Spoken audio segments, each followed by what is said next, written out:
MG സർവകലാശാലയിലെ അധ്യാപകൻ ജാതിപ്പേര് വിളിച്ച് ആക്ഷേപിച്ചെന്നും മുറിയിൽ പൂട്ടിയിട്ടുവെന്നും ഗവേഷണത്തിനായി ലാബ് ഉൾപ്പെടെയുള്ള സൗകര്യങ്ങൾ അനുവദിക്കുന്നില്ലെന്നും കാട്ടി ദീപ മുൻപ് പരാതി നൽകിയിരുന്നു. എന്നാൽ ഈ പരാതി ഹൈക്കോടതി തള്ളി. അന്വേഷണ ഉദ്യോഗസ്ഥൻ തെറ്റായ റിപ്പോർട്ട് നൽകിയത് മൂലമാണ് തന്റെ പരാതി തള്ളിയതെന്നും വീണ്ടും അന്വേഷിക്കണമെന്നും ആവശ്യപ്പെട്ടാണ് ദീപ SP ഓഫീസിലെത്തിയത്.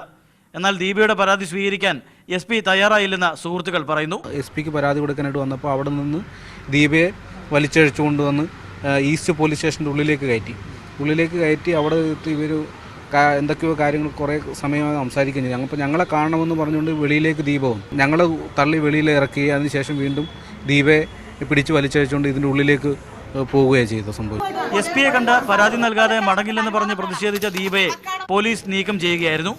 വലിച്ചിഴച്ച് കൊണ്ടുപോകുന്നതിനിടെ ദീപ പോലീസിനെ ആക്രമിച്ചെന്ന് കാട്ടിയാണ് ജാമ്യമില്ലാ വകുപ്പ് ചുമത്തി കേസ് രജിസ്റ്റർ ചെയ്തത്. മീഡിയ 1 കോട്ടയം.